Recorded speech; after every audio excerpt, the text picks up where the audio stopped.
Invité du week-end, bienvenue sur ces plateaux. C'est un réel plaisir de vous savoir nombreux à attendre cette édition, oui c'est vrai.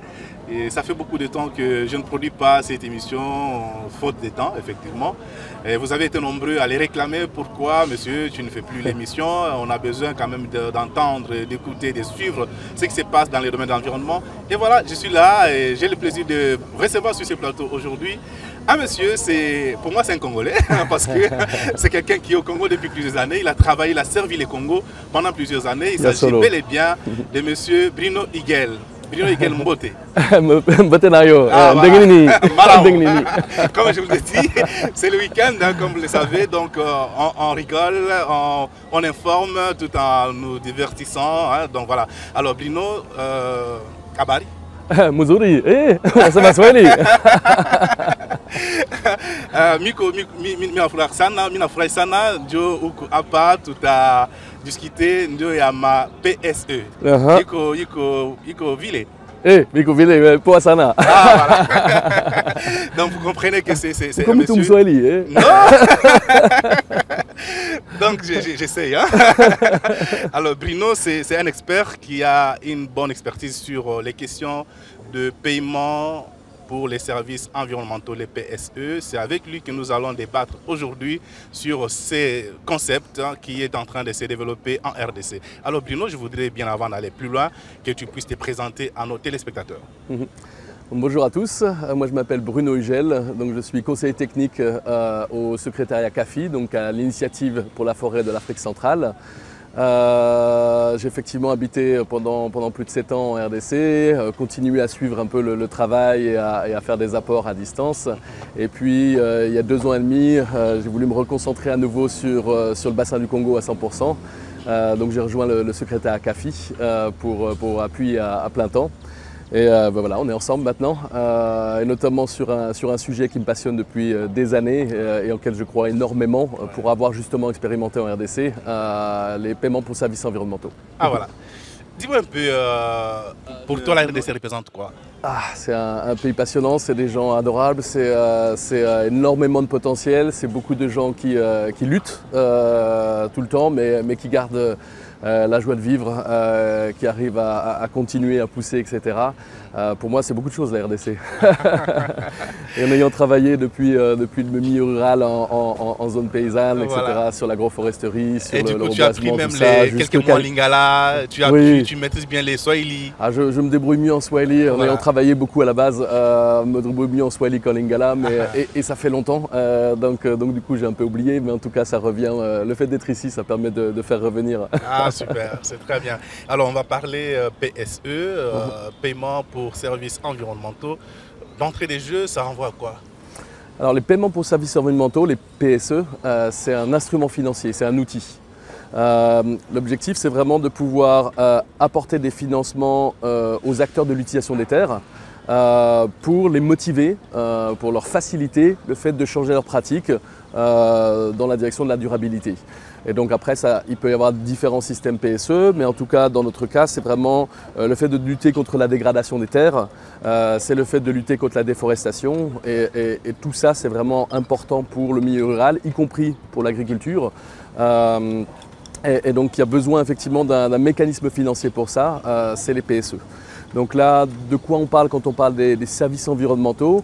C'est justement des façons de gérer les terres qu'on veut encourager. Et donc c'est tout ce qui est reboisement, agroforesterie, donc le fait de mêler les arbres dans le système culturel, c'est pour bénéficier plus gagnant-gagnant. Okay. C'est le fait de faire la régénération naturelle forestière, la conservation des forêts, la gestion forestière durable. Donc tout ça, c'est ce qu'on appelle les services environnementaux, parce que ça apporte, on sait que ça apporte énormément de bonnes choses en termes de séquestration du carbone, ça c'est juste un exemple, de régulation des pluies, qui sont tellement importantes pour l'agriculture, etc., etc. Et donc l'objectif, c'est vraiment de pouvoir avoir ce mécanisme pour apporter ces appuis et cette motivation aux gens sur le terrain. Je pense qu'un élément très important des PSE, c'est notamment la dimension que ça doit être un mécanisme basé sur la performance vérifiée, et donc de pouvoir justement avoir la redevabilité tout au long de la chaîne, et de la transparence. Quand tu dis la performance vérifiée, ça veut dire quoi? C'est-à-dire que moi je suis un agriculteur, quand je dis j'ai besoin de percevoir ces paiements, je dois prouver que mon travail n'émet plus de carbone ou comment? L'idée justement pour les PSE, c'est d'avoir un mécanisme qui est suffisamment simple, où on n'est pas en train de parler de tonnes de carbone, etc. J'ai travaillé sur des projets comme ça, c'est toujours très compliqué, très abstrait. L'idée des PSE, c'est vraiment de rendre les choses très concrètes et directes, notamment pour les gens sur le terrain. Là, on parle d'un résultat vérifié, c'est le nombre d'hectares, par exemple, ou en tout cas une superficie d'agroforesterie selon certaines normes de qualité. C'est la superficie de reboiser en régénération naturelle, etc. Donc c'est des choses qui sont très concrètes, qu'on voit directement, qui ne sont pas trop compliquées, pas trop abstraites. Après, effectivement, c'est beaucoup d'informations, de sensibilisation, d'explications et d'accompagnement de manière à faire les choses bien et justement de pouvoir se conformer aux normes de qualité qui sont faites justement dans un objectif de productivité, donc pour avoir des résultats, un impact plus fort. Mais c'est quelque chose de justement très simple. Okay. Mais tu as évoqué encore un mot qui m'intéresse, c'est les normes de qualité. C'est-à-dire que pour que quelqu'un puisse accéder à un paiement, il faut qu'on vérifie si son travail est de qualité, c'est ça, si je peux bien comprendre? Oui, c'est encore une fois, à partir du moment où on a un mécanisme basé sur la performance, basé sur le résultat, il faut bien s'entendre sur de quel résultat on parle. Par exemple, si je fais du reboisement ou de l'agroforesterie, donc on réintroduit l'arbre, la question c'est mon résultat pour être valide, est-ce que c'est un arbre par hectare? Est-ce que c'est 10? Est-ce que c'est 50? Est-ce que c'est 100? Donc ça, c'est des choses qu'il faut bien fixer pour que ça soit clair des deux côtés.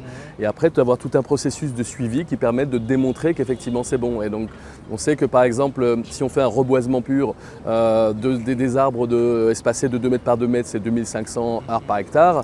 Si on comprend qu'il y a toujours un peu des difficultés, il y a un taux de survie par exemple toléré de 90%, on sait qu'à ce moment-là, pour s'entendre sur cet hectare-là, on devrait avoir environ 2100 et quelques arbres par hectare.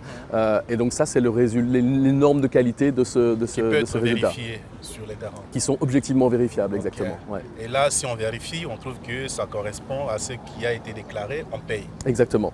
Exactement. Avec un échéancier, encore une fois, les PSE, c'est vraiment un contrat entre deux parties. Et donc, il y a un échéancier de paiement avec la sortie des qualités, des normes de qualité, etc. pour faire ça.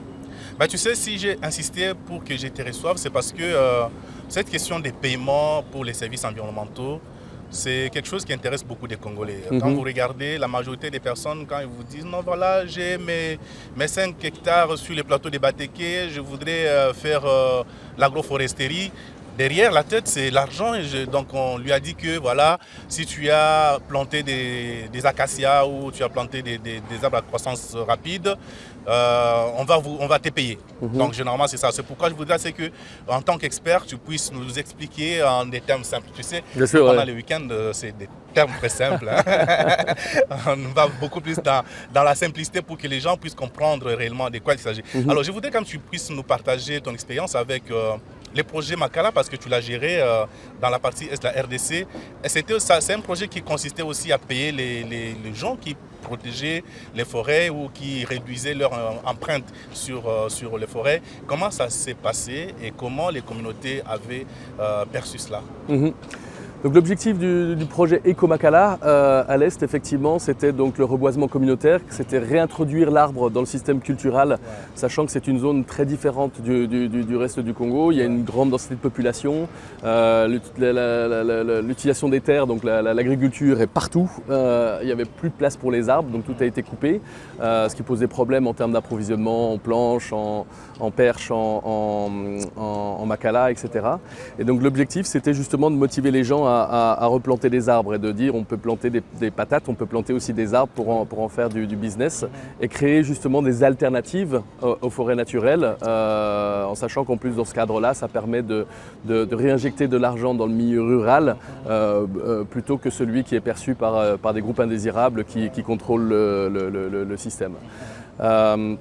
Et donc l'objectif c'était de faire quelque chose, justement ça s'appelait pas PSE, ou en tout cas on ne l'appelait pas PSE à l'origine, à l'époque, mais c'était un mécanisme où on a voulu monter un projet basé sur la performance pour avoir justement cette garantie que ce qui est rapporté dans les rapports, ça correspond à la réalité sur le terrain. Et en plus après en ayant justement des systèmes où on sait que chaque hectare qui a été payé, qui a été compensé, on sait où ça se trouve. On peut la montrer sur une carte, on peut aller faire des visites de suivi n'importe quand, on n'a pas besoin qu'on nous amène là où on veut nous amener, on peut aller où on doit aller. Donc ça c'est quelque chose qui a été assez difficile à mettre en place au départ pour bien parfaire le système, mais c'est quelque chose qui a donné énormément de résultats. Qu'est-ce qui rendait cela difficile? C'était le fait que les communautés n'avaient pas compris bien l'essence du travail, ou c'était quoi? Non, pas du tout, c'était vraiment sur le fait de caler les systèmes de suivi, de développer des nouveaux outils pour arriver à faire ce suivi de la manière la plus gérable possible. On ne peut pas avoir 10 000 personnes qui font plein de mesures partout, etc. Il faut arriver à trouver des systèmes où c'est suffisamment efficient, donc le coût-efficacité est bon.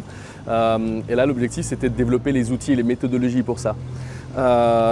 Donc ça a été au début un peu d'essais d'erreurs, d'amélioration progressive, et jusqu'au point où effectivement on a réussi à trouver quelque chose qui fonctionnait vraiment très bien. On travaille avec les chefs coutumiers, on travaille avec les communautés. De toute façon, on travaillait au travers des organisations locales qui s'occupaient justement de la production des pépinières, l'identification des planteurs, l'accompagnement, etc. Et ça a vraiment très bien marché. Après, effectivement, ça c'était il y a déjà beaucoup d'années.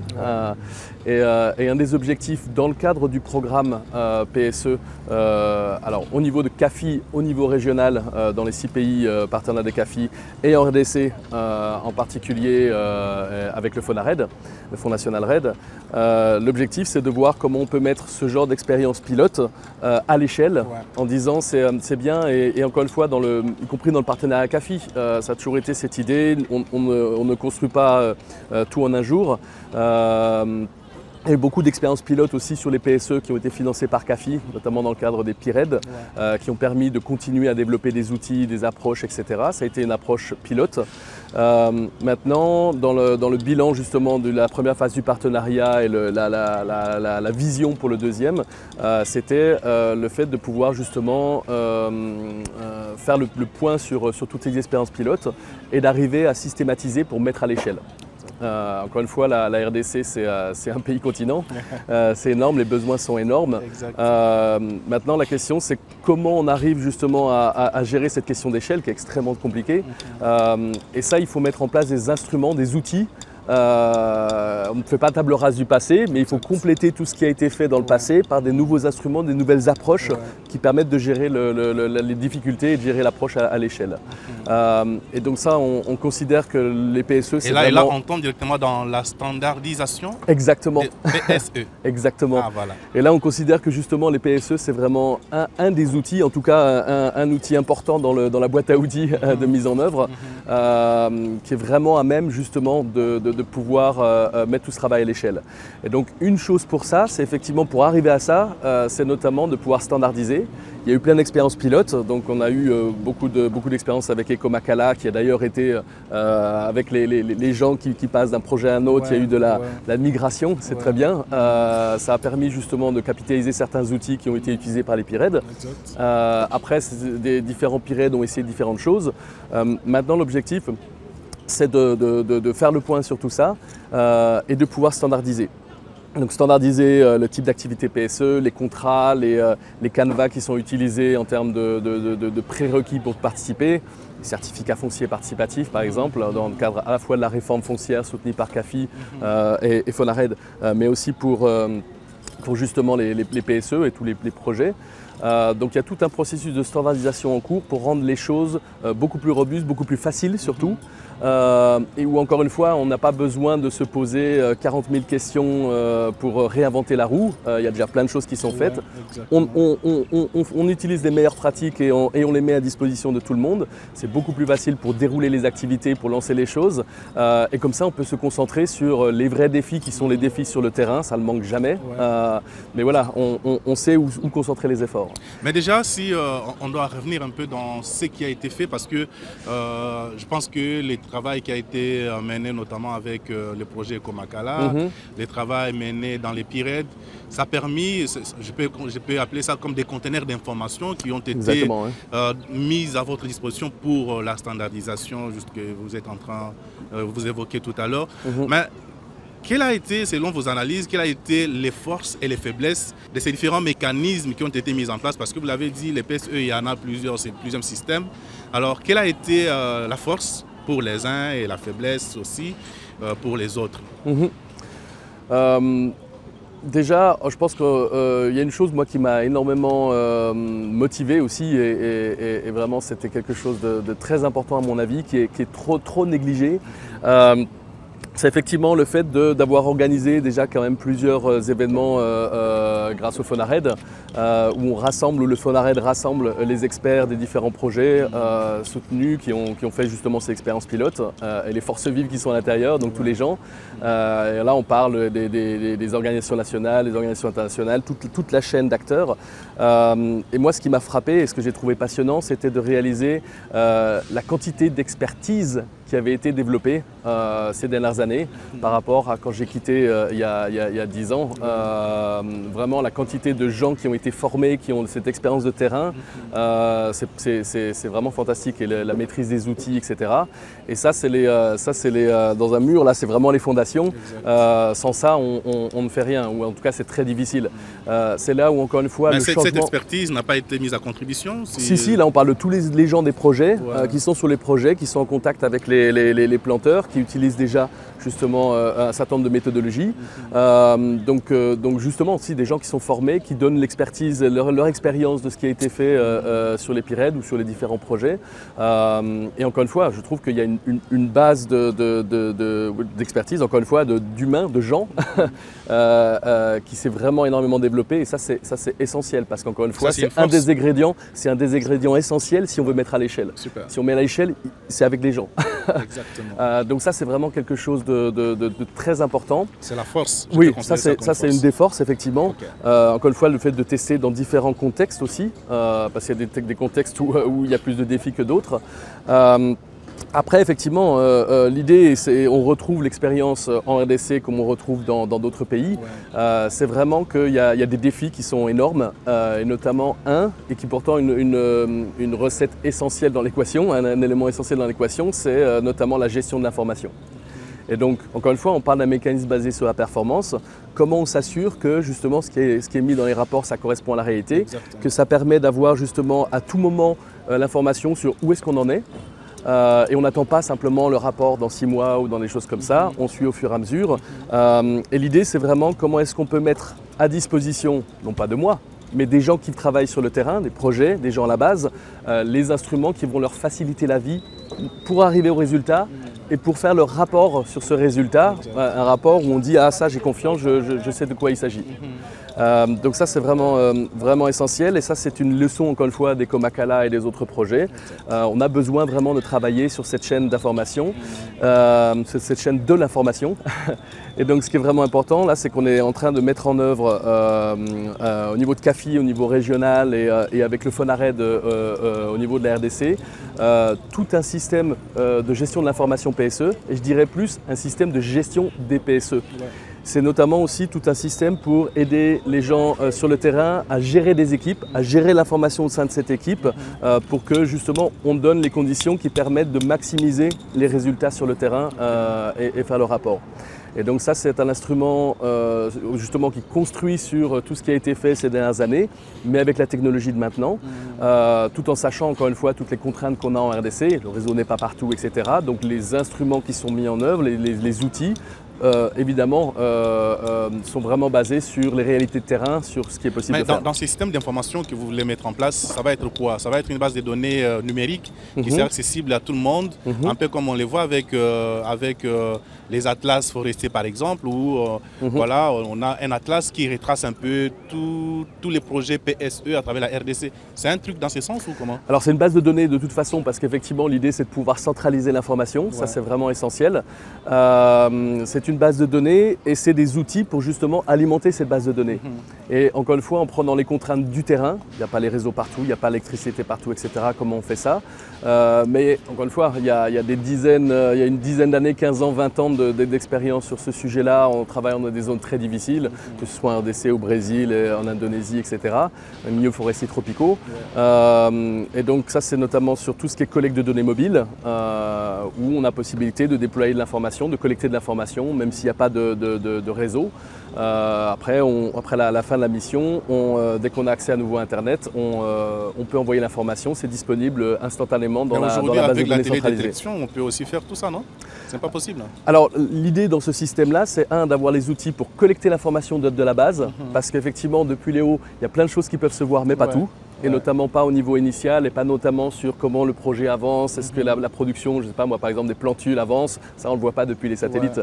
Donc il y a toute une composante humaine, comment on collecte sur le terrain, on centralise l'information, on a une plateforme qui permet de gérer l'information et d'accéder à cette base de données, de traiter, de savoir effectivement combien, dans n'importe quelle partie du pays, combien de contrats sont en cours, sur quelle superficie, avec combien de planteurs, combien d'argent a déjà été payé, combien d'argent il reste à payer, etc. Donc vraiment toutes ces planifications.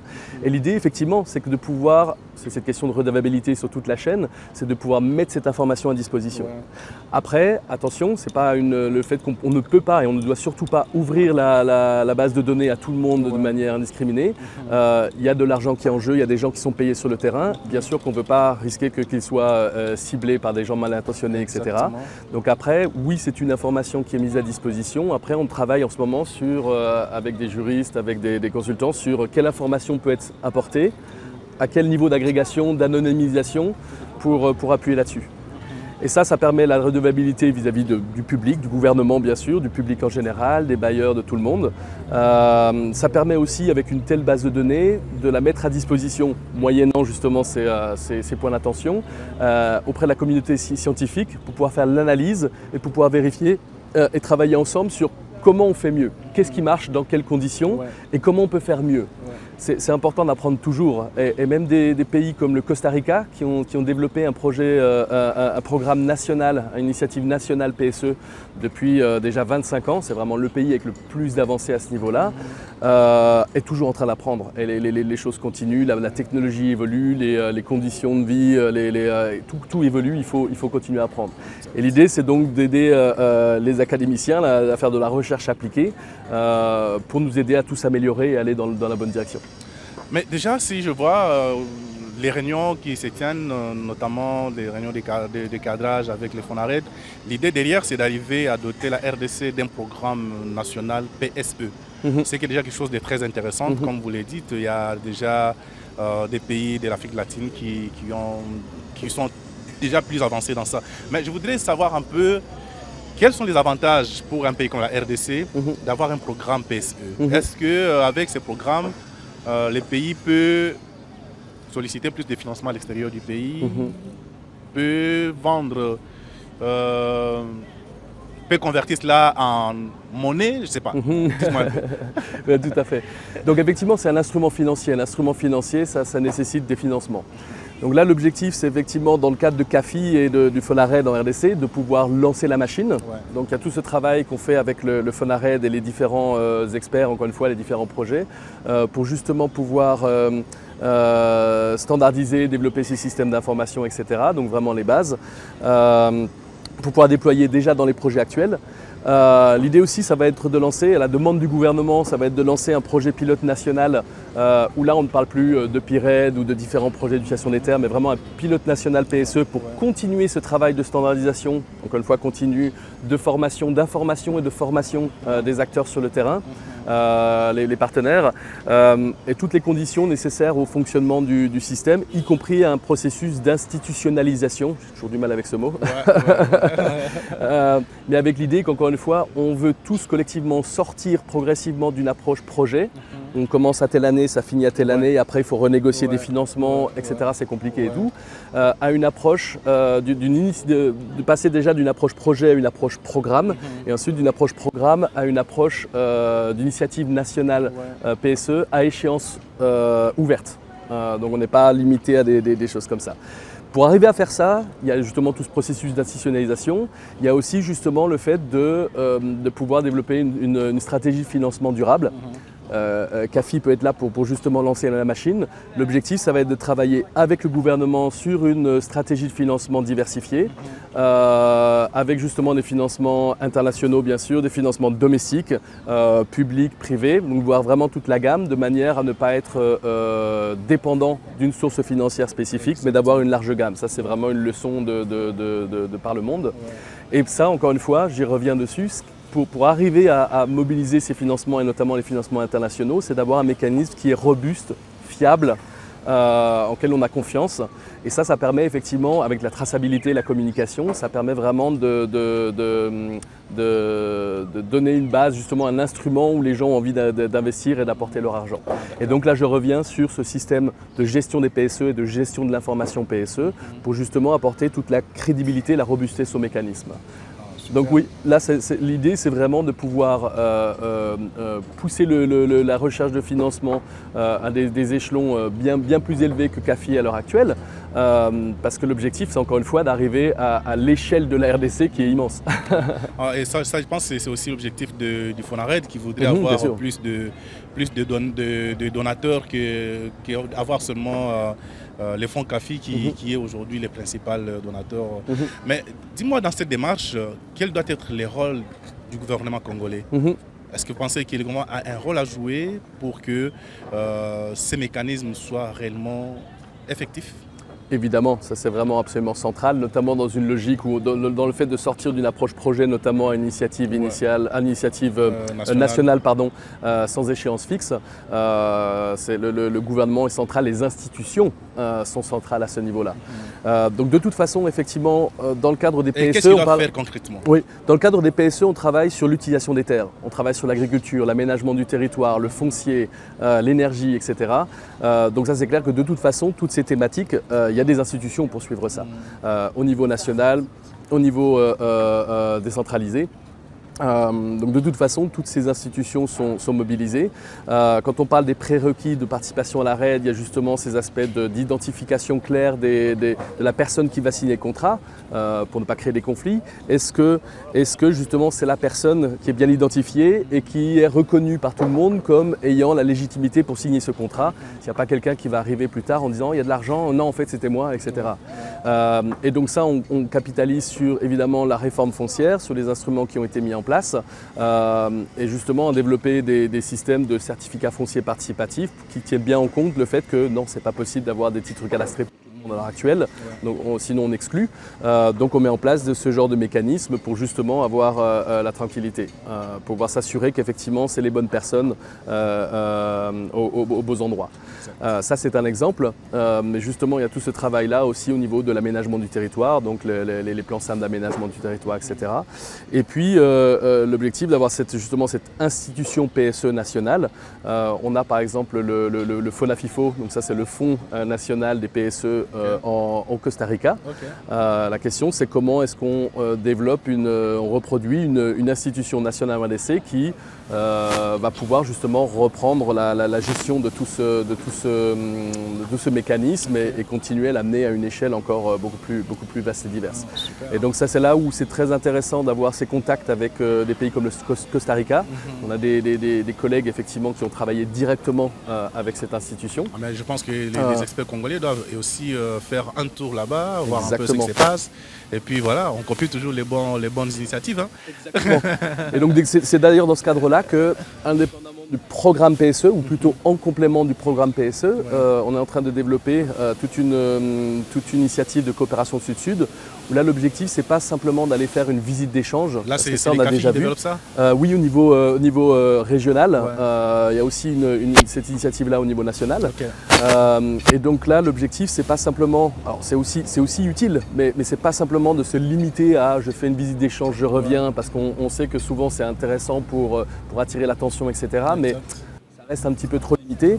Et donc l'objectif, c'est de voir effectivement, de pouvoir travailler avec le FONAFIFO et d'autres institutions éventuellement sur quels sont les points importants à développer en termes de capacité légale, financière, fiduciaire, juridique, etc.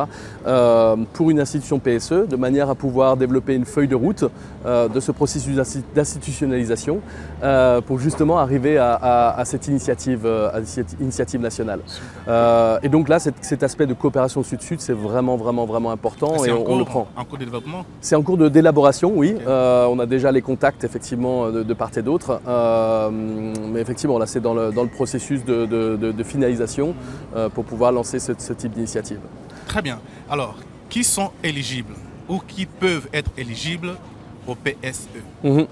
Donc là encore une fois, il y a tout ce qui s'est fait dans le passé, il y a aussi ce qu'on veut faire dans l'avenir. L'un se nourrit de l'autre, mais n'a pas besoin d'être identique, c'est pas nécessaire et c'est pas nécessairement souhaitable non plus. Encore une fois, on veut aller plus loin, plus haut, plus vite, plus fort. Exactement. Et notamment à ce titre-là, donc qui peut bénéficier? D'abord, premièrement et avant tout, bien sûr, les communautés à la base, que ce soit les communautés organisées sous forme de comités locaux de développement, les comités locaux de gestion dans le cadre de la foresterie communautaire. Donc ça, c'est une première cible. Mais aussi à la base, il y a simplement aussi les ménages. Donc il y a la possibilité de s'engager de manière collective, la possibilité de s'engager au niveau familial, individuel, on va dire.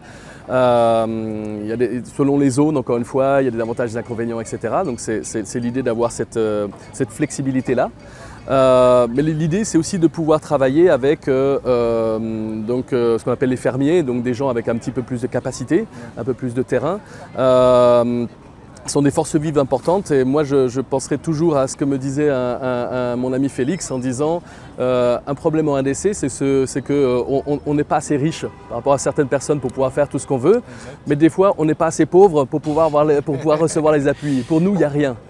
Alors qu'effectivement, il y a beaucoup de gens qui ont beaucoup de capacités, qui peuvent faire beaucoup de choses, des forces vives justement, et qui ne sont insuffisamment appuyées. Donc l'objectif, c'est aussi de pouvoir travailler avec ce type d'acteurs, de la même manière que le secteur privé aussi, les ONG, etc. Donc l'idée, c'est pas d'exclure, c'est effectivement de rester très large.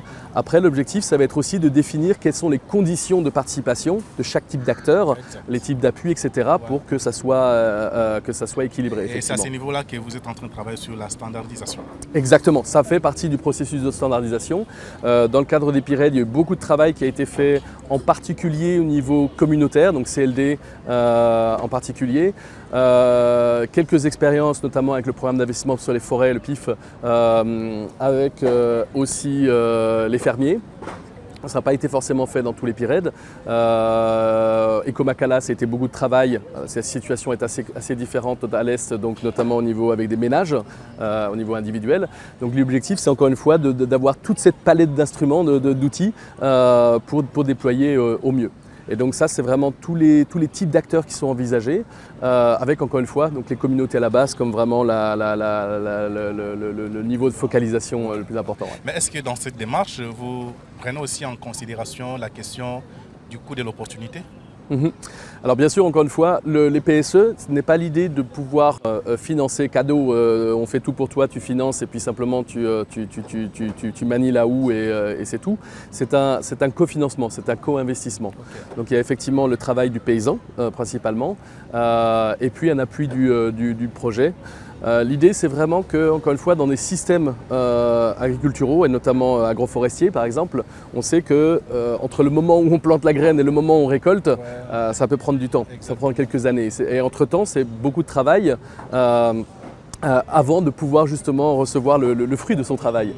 Et donc les PSE, c'est l'idée de pouvoir injecter en appui aux acteurs des financements un peu régulièrement, le temps de cette période de maturation jusqu'au moment où il y a la mise à fruit et donc effectivement l'exploitation et là on fait de l'argent. Et donc l'objectif, c'est de pouvoir justement cibler ces périodes intermédiaires avec les compléments de financement. Et ça, encore une fois, c'est quel est le juste niveau de financement. Et il n'y a pas une réponse parfaite ni égale partout. Encore une fois, ça va dépendre du contexte. Donc, de la zone du pays, de la zone à l'intérieur du pays, etc. Et ça, c'est à définir avec les acteurs sur place, en sachant que l'objectif, c'est de trouver quel est le bon niveau de signal qui va permettre de motiver un nombre suffisant d'acteurs à modifier les pratiques, à adopter ces bonnes pratiques, etc. Et encore une fois, comme les budgets sont toujours limités, comment est-ce qu'on peut s'assurer justement que ça soit un niveau qui permette de toucher le plus grand nombre et pas une petite minorité. Super. Mais est-ce qu'on peut imaginer aussi que, parce qu'il s'agit d'un fonds, donc les PSE, c'est de l'argent qui vient d'un fonds, mais ces fonds qui peut être fiduciaire quelque part, a besoin d'être alimenté. Est-ce qu'on peut imaginer un mécanisme qui doit faire en sorte que les fonds ne puissent pas tarir, c'est-à-dire on paye le PSE et dans l'entretemps, les fonds ont la possibilité aussi de soit vendre les crédits, carbone, ceci. Est-ce que vous y travaillez, vous y pensez aussi? Bien sûr, donc là ça revient à cette question qu'on évoquait de travailler avec le gouvernement sur ces stratégies de financement durable et donc diversifiées. Donc oui, l'idée c'est d'avoir un fonds et de pouvoir l'alimenter de plus en plus et de pouvoir diversifier les sources. En Amérique latine par exemple, au niveau domestique, la majorité des financements viennent des sources domestiques. Et ça, encore une fois, c'est cette logique de services environnementaux et de paiement pour services environnementaux.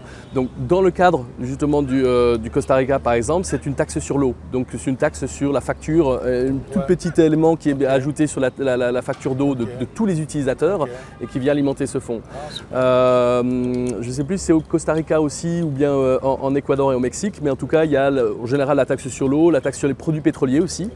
Encore une fois, ça c'est l'exemple des autres pays, ça ne veut pas dire que ça doit être le cas ici, mais la question c'est quels sont les mécanismes pour qu'à terme des ressources domestiques puissent être aussi canalisées vers ce fonds. Et ça, encore une fois, ça va faire partie du chantier d'institutionnalisation. Ça c'est dans les sources domestiques. Après, la question c'est effectivement comment on peut s'assurer qu'avec une injection d'argent public national et international, on peut aussi lever des financements privés. C'est intéressant de voir par exemple au Costa Rica ou au Cameroun, où on travaille également sur le Cameroun avec des mécanismes très intéressants. Le fait d'accéder à un contrat PSE et donc des financements PSE permet aussi de faciliter l'accès au microcrédit sur base du contrat. Ce qui permet justement d'ajouter de l'argent. Donc là, encore une fois, c'est un peu un effet de levier. Donc il y a une graine qui est plantée grâce au PSE qui permet justement d'accumuler plus et encore une fois d'avoir un effet d'échelle plus important. Et donc, encore une fois, pour ça, il faut un mécanisme robuste, fiable d'information. Ça, c'est quelque chose sur lequel on travaille en ADC, qu'on construit. Et on sait qu'effectivement, à partir du moment où on aura la possibilité d'avoir cette cartographie de tous les champs, de toutes les zones qui ont été appuyées, des contrats avec les planteurs, l'objectif, c'est de mettre en place, avec le gouvernement, avec le FONARED, justement des mécanismes avec les institutions financières, les institutions de microfinance notamment, pour voir comment capitaliser à l'image d'autres pays, une fois qu'on a les conditions en place. Et donc, encore une fois, pour moi, je trouve que ce mécanisme PSE, sur le court terme, on met en place des fondations. Une fois que ces fondations sont en place, ça va permettre vraiment de développer plein d'autres choses, de débloquer plein d'autres choses. Super. J'ai des exemples. Je voudrais avoir d'éclaircissements sur ces deux exemples. De plus en plus, on constate que les communautés, parce que tu l'as évoqué, il y a la foresterie communautaire qui se développe en RDC, et certaines communautés envisagent conserver leurs forêts, donc dédier leurs forêts à la conservation. Est-ce que ce genre de communautés peuvent aussi accéder à des PSE? Oui. Donc de toute façon, effectivement, les CFCL sont identifiés comme justement des institutions, au même titre que les CLD, qui sont éligibles pour le programme. Encore une fois, de toute façon, cette base, ça c'est pour commencer, on pourra élargir par la suite, mais en tout cas, voilà, ça c'est déjà le cas. Pour nous, au niveau des PSE, il y a effectivement tous ces PSE, je dirais, de plantation. Donc j'en parlais, hein, l'agroforesterie, l'agriculture durable en savane, la régénération, etc. Donc là, on fait pousser des choses. Et c'est important notamment pour réduire la pression sur les forêts naturelles, pour donner une alternative aux forêts naturelles, etc. Et alimenter malgré tout en aliment en Macala les ménages et les grandes villes. Maintenant, ce qu'on considère, c'est que c'est essentiel aussi de donner une valeur à la forêt naturelle sur pied.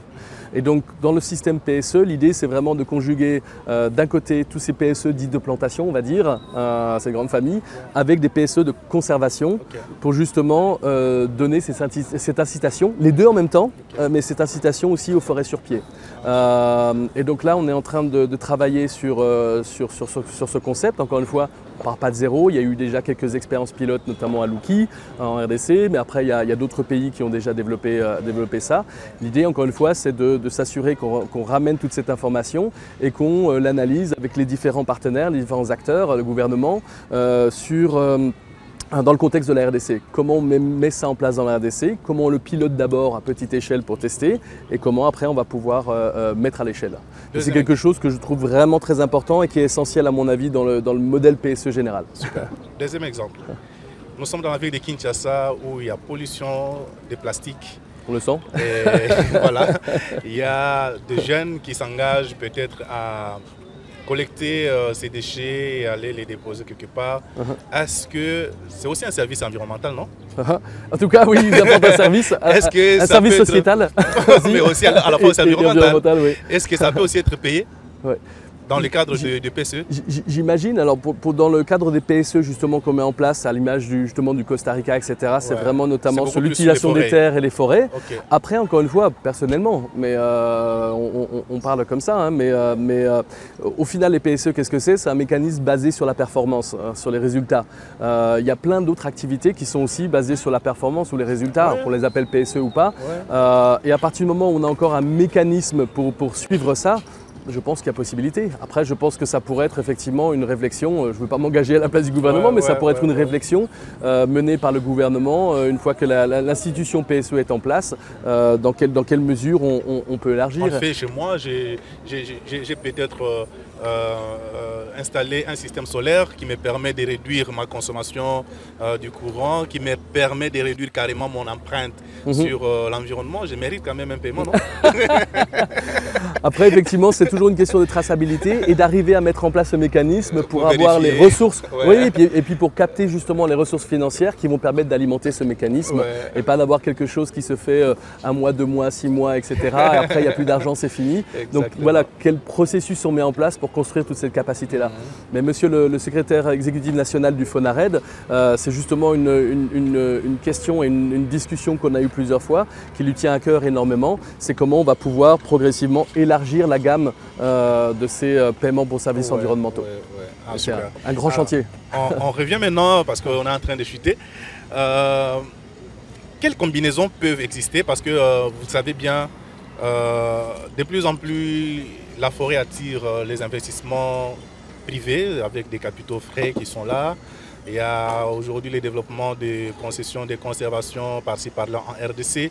Est-ce qu'il y a-t-il des ponts, des liens ou des passerelles qui peuvent exister entre les privés et les publics pour arriver à un PPP, mais dans les cadres de PSE? C'est possible? C'est possible, encore une fois, hein, les privés sont aussi une des cibles éligibles au PSE. Après, encore une fois, ça va être décidé avec le gouvernement, le FONARED, les acteurs, CAFI, sur dans quelle partie, avec quels acteurs, comment, etc. Mais en tout cas, dans ce mécanisme d'ensemble, oui, bien sûr, c'est possible. Après, le secteur privé peut intervenir à plusieurs niveaux. Quand on parle justement des institutions de microfinance, c'est aussi le secteur privé, mais qui vient en cofinanceur, etc., etc. Donc, il y a plein de rôles différents. Ce qui est sûr, c'est qu'encore une fois, au niveau des PSE, l'idée, c'est d'avoir justement un objectif de résultat carbone. Donc de résultats sur le couvert forestier. En termes de moyens de subsistance, aussi de lutte contre la pauvreté. Donc ça, on retrouve les mêmes objectifs, les mêmes grands objectifs, on va dire, que par exemple les projets carbone. Après, l'idée, c'est vraiment au niveau des PSE, de ne pas tomber dans les difficultés qu'ont pu rencontrer les marchés du carbone, avec notamment des méthodologies très complexes, des choses un peu abstraites, etc. La nécessité de faire appel à de l'expertise extérieure qui coûte cher parce que c'est des entités accréditées, etc. etc. Donc l'idée, c'est de ne pas retomber dans ces mêmes travers, ou alors en tout cas de le compléter, de garder les choses simples dans le mécanisme PSE, sachant que justement c'est un instrument pour arriver à des résultats carbone qui ensuite peuvent être valorisés à la décision du gouvernement et des partenaires du gouvernement de différentes manières. Et d'ailleurs, les PSE, ce n'est pas quelque chose de nouveau, comme tu le sais, et notamment dans la stratégie nationale RED du pays, ou la stratégie cadre nationale RED du pays qui avait été approuvée en Conseil des ministres en 2012, les PSE étaient déjà cités comme un instrument de mise en œuvre de la RED+ dans le pays. Et donc l'objectif, encore une fois, c'est de développer ça, de mettre ça en œuvre, de systématiser et de mettre à l'échelle. Mais on a des expériences où effectivement, à partir du moment où on gère l'information, on arrive à connecter une information riche et robuste sur le terrain et la faire remonter, c'est énormément d'économies, d'efforts, d'argent, etc. À partir du moment où on veut développer un mécanisme de valorisation carbone, quel qu'il soit, et notamment au niveau national dans le cadre des négociations climat internationales. Et donc là, on a vraiment, ça permet d'avoir tous les éléments qui nous permettent ensuite de passer à d'autres stratégies. Et ça fera encore une fois, c'est un des éléments parmi la stratégie diversifiée de financement sur lesquels on va devoir travailler dans les 2 ans qui viennent. Donc les partenariats publics-privés. Notamment, oui. Ouais. Super. Alors, quels sont les standards du prix aujourd'hui à l'hectare, si on peut considérer cela, parce qu'on parle des PSE sur les forêts, sur l'affectation des terres, quel peut être aujourd'hui les prix, les coûts pour quelqu'un qui a un hectare, qui protège son hectare, ou bien qui fait renaître, qui fait repousser la forêt sur son hectare, à combien revient l'hectare? Alors je ne vais pas m'engager sur cette pente un peu délicate parce qu'encore une fois ça dépend et ça dépend, c'est pas une réponse acceptable j'imagine ou suffisante mais pourtant ça dépend du contexte, des zones et tout ça.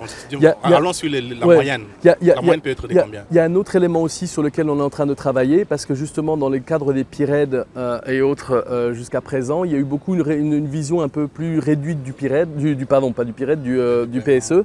En disant c'est vraiment la partie qu'on reçoit après le résultat, basé sur la performance et c'est tout. Mais c'est quelque chose d'assez trompeur parce qu'en fait ça ne correspond qu'à une partie de ce qui est attribué aux bénéficiaires dans le cadre de ces efforts. Et en fait il est important d'intégrer dans le contrat PSE tous les appuis qui sont donnés en amont et notamment en matériel, par exemple en outils, en semences, en choses comme ça, qui ne sont pas à l'heure actuelle intégrés dans les tarifs dits PSE, et pourtant ça en fait partie. Et c'est important aussi d'intégrer, de travailler là-dessus. Donc ça c'est un chantier qu'on va commencer bientôt justement pour avoir des meilleurs calculs de ces coûts-là, pour l'intégrer dans les PSE, en sachant qu'évidemment c'est pas quelque chose, on ne peut pas donner des outils après le résultat atteint, non, on en a besoin pour atteindre le résultat. Donc évidemment il y a possibilité d'avoir un mécanisme d'avance qui permet de travailler, de permettre aux gens de travailler pour commencer. Mais ça c'est important que ça soit pris en compte dans le tarif global pour que les gens aient la pleine conscience de l'intégralité de l'appui qui a été apporté. Donc on est en train de travailler à ce niveau-là justement sur tout ce calcul de ce qui revient finalement aux bénéficiaires en cofinancement de ces efforts. Un autre élément sur lequel on veut travailler aussi, c'est que tout ça, ça ne vient pas tout seul juste parce qu'on a signé un contrat. Il y a tout un processus d'accompagnement qui est très important, de sensibilisation, d'explication et d'accompagnement technique. Et ça, c'est extrêmement important. Et donc ça, c'est le rôle de ce qu'on appelle les agrégateurs dans le jargon PSE, qui est en fait les agences l'agence locale d'exécution. Donc typiquement, c'est les ONG nationales, les ONG locales, qui viennent justement faire l'identification des bénéficiaires, qui viennent faire l'accompagnement technique sur la conduite des pépinières, sur les techniques de plantation et ensuite ce sera d'exploitation, etc. Donc là l'idée c'est aussi de pouvoir mieux quantifier ces services-là pour justement avoir un contrat PSE au niveau des planteurs à la base mais aussi des intermédiaires qui donne une vraie bonne idée des coûts globaux. Et encore une fois, c'est pas simplement de mettre des choses sur un budget, c'est facile, mais c'est aussi de faire l'analyse de la structure de coûts pour arriver à des contrats encore une fois standardisés. Donc là, on travaille vraiment là-dessus. Je suis sûr que la prochaine fois qu'on se verra, on aura plus d'éléments à ce niveau-là. Voilà, vous avez compris que Bruno a joué à la diplomate.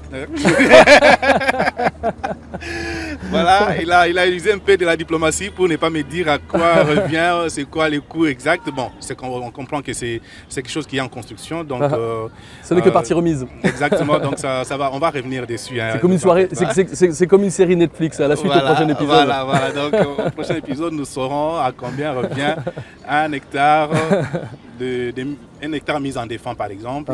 Je pense que ce n'est pas les mêmes coûts avec un hectare mis en défense, avec un hectare... Chaque activité sera complètement différente, bien sûr. Sûrement que chaque activité a un coût au niveau du PSE. Alors, mais avec tout ce que j'entends de toi, Bruno, j'ai l'impression que c'est un mécanisme qui va prendre encore beaucoup de temps et pourtant, les 5 premières années du fonds CAFI sont en train de s'épuiser. Et on risque de finir cette première partie sans qu'on ait touché au PSE. Alors je vais te rassurer, pas du tout, au contraire. C'est vraiment en train. Donc là, on est vraiment depuis l'année dernière sur mandat du gouvernement, le fait de travailler justement sur cette standardisation et sur ce travail de structuration.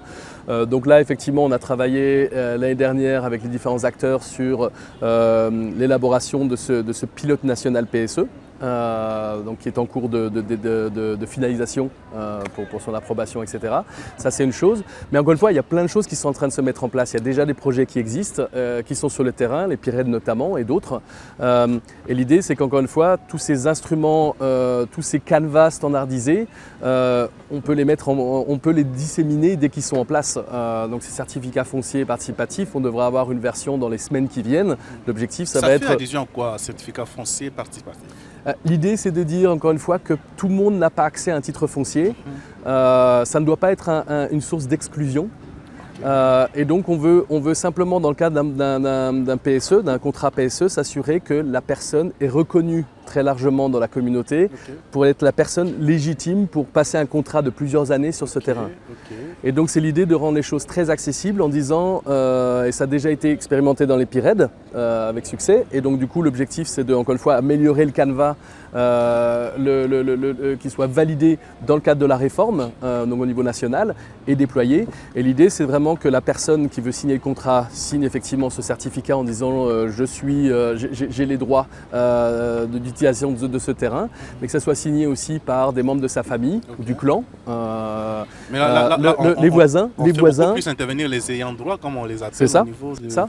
Puisque c'est justement pour voir qui est légitime sur ce terrain. Donc c'est les membres de le bénéficiaire, les membres de sa famille ou de son clan, les voisins du terrain, le chef de terre, etc. Donc les autorités qui permettent de dire oui, on est tous d'accord, c'est bien cette personne qui peut faire les choses. Et encore une fois, c'est quelque chose de très pragmatique. C'est pas quelque chose qui est déjà mis en œuvre sur le terrain, mais que justement on veut encore améliorer et cette fois-ci systématiser, de manière à ce que ça ne soit pas un facteur de blocage. Mais voilà. je voudrais avant que tu avances, je voudrais savoir un peu, lorsqu'il y a quelqu'un comme un ayant droit qui a un certificat foncier participatif, c'est-à-dire, si je comprends bien mon entendement, moi, c'est-à-dire que les autres membres de la communauté viennent se greffer sur ces certificats-là pour pouvoir travailler avec l'ayant droit, si je comprends bien. Alors ça, c'est notamment dans le cadre d'un certificat pour travailler effectivement au niveau d'un ménage, par exemple, mais il y a la même chose au niveau d'un groupe, par exemple d'un CLD, où le chef de terre met à disposition une certaine superficie, 10 hectares par exemple, et ensuite, il y a différents fonctionnements possibles, et l'idée, c'est de laisser la flexibilité aux gens de s'organiser. L'objectif, c'est le résultat. Mais dans beaucoup de cas, effectivement, donc le chef de terre met à disposition une terre communautaire pour le contrat. Et il y a tout un travail avec le comité local de développement pour désigner les ménages qui sont responsables de différentes zones. Donc là, on a un contrat collectif, mais avec aussi une répartition des responsabilités individuelles. Donc, et là, encore une fois, il y a un canevas en place pour que le chef de terre puisse, encore une fois, signer le fait qu'effectivement, il reconnaît ce travail-là. Mais à ce niveau-là, lorsqu'il y a paiement, est-ce que tout le monde sera payé de la même manière? C'est-à-dire, moi, je suis chef de terre, j'ai donné une portion de terre aux communautés. Maintenant, quand vous venez payer, vous me payez moi aussi 10 francs, vous aussi 10 francs, tout le monde 10 francs, ou bien il y a de la considération par rapport à ceux qui détiennent les terres et ceux qui n'en ont pas? Ça sera encore une fois un mécanisme qui doit être défini dans le cadre de la communauté. Donc encore une fois, s'il y a un contrat individuel, c'est effectivement l'individu, enfin le ménage qui reçoit directement. Dans le cadre d'un contrat collectif, ça doit faire partie du CLD, notamment dans un comité local de développement. Toute la communauté est membre du CLD. Et l'objectif, c'est de dire justement que ça doit faire partie d'une délibération qui est enregistrée pour savoir effectivement comment seront utilisés ces fonds PSE. Mais c'est ça qui est intéressant, notamment quand on voit cette allocation de certaines terres à des ménages particuliers, donc la responsabilisation, c'est effectivement que chacun est payé en fonction de son effort.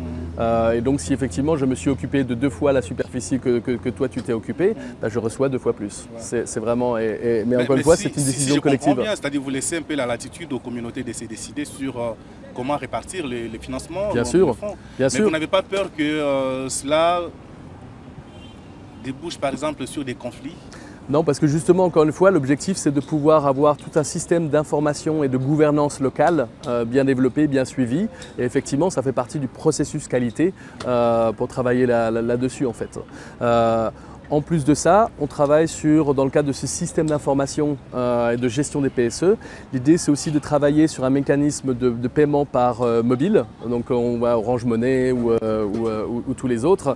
L'objectif, c'est justement de pouvoir développer ce type d'instrument de manière à pouvoir payer en direct les bénéficiaires, alors que ça soit un CLD de manière collective, que ça soit un ménage en particulier, de pouvoir avoir l'argent directement avec des frais, des taux, des frais mais cela ne réduit pas les risques de conflits. Même si l'argent tombait dans les numéros de téléphone du CLD et qu'à un moment donné, les chefs des terres disent mais voilà, moi je devrais avoir peut-être 13%, vous devez avoir 10%. Bon.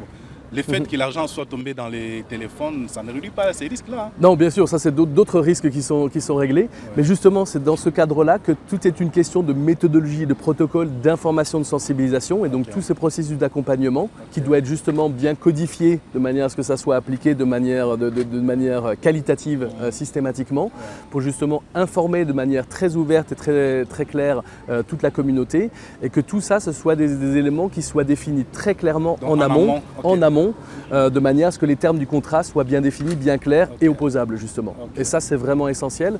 Donc on est en train de travailler justement en ce moment aussi sur tous les canevas de contrat pour justement intégrer tous ces éléments-là. Un autre élément, ça va être tout ce qui est justement guide méthodologique et processus pour s'assurer, et tout ce qui est kit de sensibilisation et de formation pour justement s'assurer que tous les partenaires qui vont mener ces processus-là sont bien informés et formés. Et encore une fois, tout ce mécanisme-là capturé. Mais je voudrais juste terminer de répondre à ta question juste avant sur justement quand est-ce que ça va démarrer. Il y a déjà des projets sur le terrain. On va alimenter justement en méthodologie, en canevas standardisé, etc. dès qu'ils sont prêts et validés par les acteurs nationaux. On déploie ça. Dans le cadre du système d'information et du système de gestion des PSE, on est en train de travailler dessus. Là, hier, aujourd'hui encore, demain et tout ça. Et l'objectif, c'est d'avoir la première version complètement fonctionnelle de ce système de gestion en août. Et de manière à le piloter déjà sur des projets existants, sur un nombre limité de projets existants entre septembre et décembre, de manière à pouvoir le déployer sur tous les projets systématiquement, tous les projets où j'ai un nombre d'hectares, qu'on appelle ça PSE ou pas, nombre d'hectares, de déployer ce système à partir du début de l'année prochaine. Super. Donc là, encore une fois, on n'est pas du tout en train de parler dans 3 ans, 5 ans, etc. Les PSE, c'est déjà une réalité maintenant, ça sera encore plus la réalité demain, encore plus après-demain, l'argent est déjà là.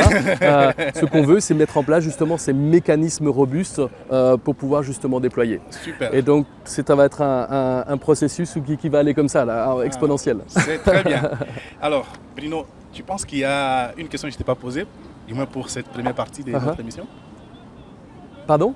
Ah si, il en manque une, ouais. Tu penses qu'il y a une question que je ne t'ai pas posée, du moins pour cette première partie de cette émission? Non, je pense qu'il y a eu déjà beaucoup de palabres et que justement, ça sera l'occasion de faire une petite version 2, voilà. la deuxième saison. Voilà. Dans la deuxième session, nous allons faire la deuxième session lorsque le mécanisme sera lancé. Donc ça va être autour du mois de septembre, parce que tu as dit que les mécanismes... sur le système d'information. Après, encore une fois, c'est un processus continu, on alimente, on renforce.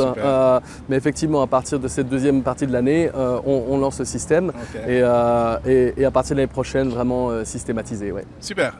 Alors, je pense que je dois te dire merci. C'est un plaisir vraiment de t'avoir ici. Je pense que vous aussi, comment vous avez compris que Bruno est bourré de matière, hein, surtout en ce qui concerne les PSE. Donc, il a eu tout le temps de répondre à toutes mes questions, même mes petites questions pièges. Donc, il a réussi quand même à les surmonter. Merci beaucoup, Bruno, pour ta disponibilité. Ben, merci à toi. C'est un plaisir de te recevoir et je pense que ce n'est pas la dernière fois, comme on s'est déjà promis, qu'on va se recontacter, on va se retrouver encore sur cette plate des évolués pour faire la suite de ce qui est en train d'être fait comme travail. Avec plaisir, merci pour ton travail, parce que moi c'est ma source d'information numéro 1. En dehors des PSE, c'est ma source d'information numéro 1 quand je veux savoir ce qui se passe au niveau environnemental en RDC. Merci beaucoup. Merci à toi. Alors c'est par ici que nous mettons un point final à cette édition. Je pense que vous avez été suffisamment informés de tout ce qui est PSE. Peut-être que mes questions n'ont pas été aussi suffisantes. Il y a encore beaucoup de choses à dire. S'il y en a, tant mieux. Envoyez-moi les questions. Comme ça, lors de la deuxième édition de cette émission avec M. Bruno Rigel, je vais poser vos questions. D'ici là, je vous souhaite une très bonne journée. Et sinon, je vous fixe encore rendez-vous prochainement avec un nouvel invité. D'ici là, portez-vous bien et à la prochaine. Bye bye. Merci à tous.